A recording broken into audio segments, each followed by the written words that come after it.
Alhamdulillahi rabbil alamin wal 'aqibatu lil muttaqin wala 'udwana illa 'alal zalimin. Nahmaduhu haqqa hamdihi wa nashkuruhu haqqa syukrih. Jamaah salat subuh yang dimuliakan Allah Ta'ala, bersyukur kehadirat Allah Ta'ala, berselawat salam kepada Rasulullah sallallahu alaihi wasallam. Semoga terlimpah kepada keluarga sahabat dan kepada kita selaku umatnya. Allahumma amin. Kita lanjutkan pembacaan hadis Fadilatul Ramadan karena kita masih berada di bulan yang mulia, bulan Ramadan. Kita dengarkan hadis-hadis yang berkaitan untuk menyemangatkan kita dalam beramal di bulan yang mulia ini. Hadis yang berikutnya, a'udzubillahi minasyaitonir rajim.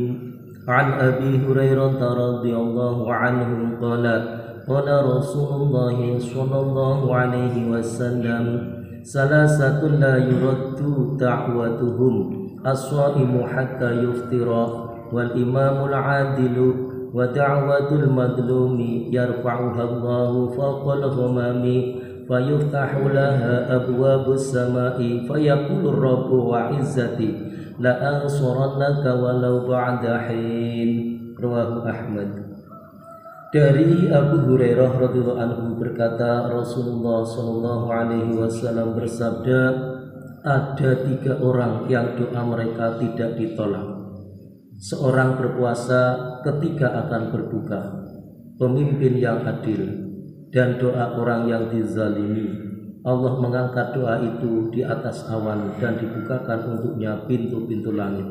Dan Allah berfirman, demi kemuliaanku, aku akan menolongmu pada saatnya nanti. Hadis riwayat Ahmad. Keterangan hadisnya sebagai berikut. Dalam kitab Durrul Mansur diriwayatkan dari sebuah hadis dari Aisyah radhiyallahu anha bahwa apabila bulan Ramadan tiba, raut wajah Rasulullah sallallahu alaihi wasallam berubah.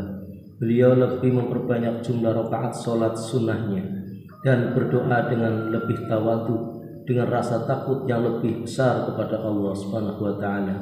Menurut riwayat lain, beliau tidak pernah berbaring di tempat tidurnya sampai habis bulan Ramadan. Riwayat lain menyatakan bahwa pada bulan Ramadan para malaikat pemikul arsy diperintahkan untuk meninggalkan segala sesuatu kecuali mengamini doa orang-orang yang berpuasa. Banyak hadis yang menyatakan bahwa doa orang yang berpuasa akan dikabulkan oleh Allah. Jika Allah telah menjanjikan demikian dan nabinya yang terpercaya telah memberitahu kepada kita, sedikit pun janganlah kita meragukan kebenarannya. Memang ada sebagian orang yang berdoa memohon sesuatu tetapi tampaknya tidak dikabulkan. Terhadap hal ini jangan sampai dipahami bahwa doa mereka ditolak. Tentang masalah ini hendaknya kita memahami tentang pengertian doa yang diterima.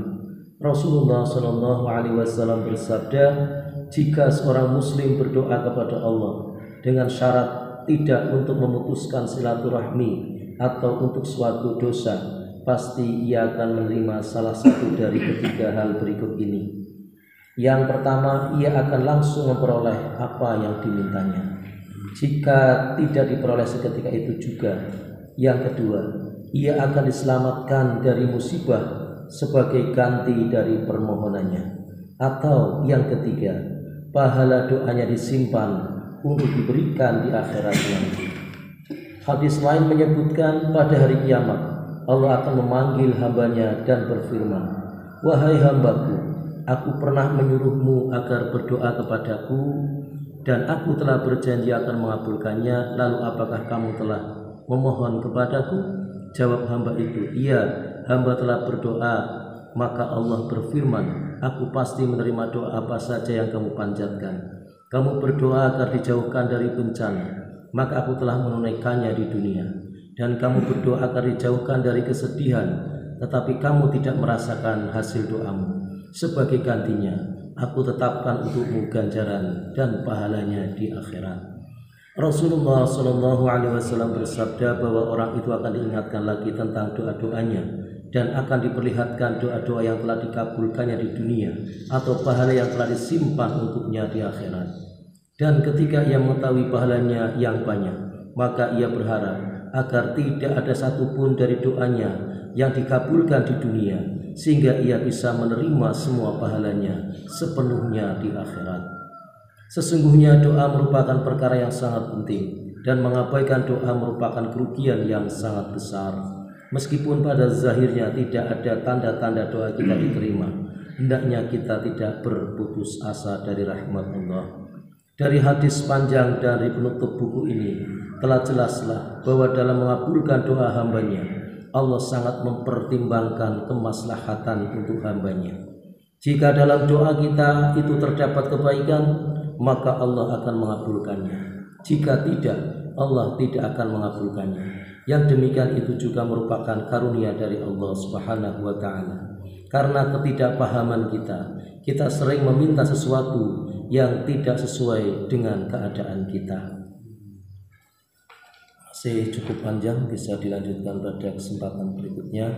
Mudah-mudahan Allah Ta'ala memberikan kepahaman kepada kita maksud dari apa yang kita dengarkan tadi dari hadis Rasulullah SAW, bahwa doanya orang yang berpuasa pasti dikabulkan oleh Allah Subhanahu wa Ta'ala. Kemudian imamul adil atau pemimpin yang adil, baik pemimpin dalam rumah tangga, pemimpin dalam masyarakat, pemimpin di suatu daerah ataupun negara. Ini apabila adil, maka doanya akan memberikan kemaslahatan bagi penyelesaian umat ini. Kemudian yang ketiga adalah orang-orang yang terzalimi, orang-orang yang dizalimi. Ini doanya juga akan dimakbulkan oleh Allah Ta'ala, akan dikabulkan oleh Allah Ta'ala, karena antara Allah dan dirinya tidak ada hijab atau tidak ada penyekat, karena doanya sangat dekat. Maka marilah kita berharap pada Allah agar doa kita adalah sesuatu yang terbaik dari Allah Ta'ala untuk diri kita, pasti dan pasti untuk kemaslahatan kita, karena Allah tahu ya kebutuhan kita. Allah tahu apa yang kita butuhkan, bukan apa yang kita inginkan. Kalau nafsu kita senantiasa berharap sesuai dengan keinginan, tapi Allah tahu kebutuhan hambanya yang terbaik. Maka marilah kita berprasangka baik pada Allah dan berharap rahmat Allah, apalagi di bulan yang mulia. Kita berharap segala rahmat, ampunan dan itqum minanar, terjaga dari api neraka. Demikian, dan mari kita niatkan sampaikan hadis ini pada saudara kita yang lain. Kita tutup bersama dengan doa kafaratul majlis. Subhanallah wa bihamdi, subhanakallahumma wa bihamdika, asyhadu an la ilaha illa anta, astaghfiruka wa atubu ilaik. Assalamualaikum warahmatullahi wabarakatuh.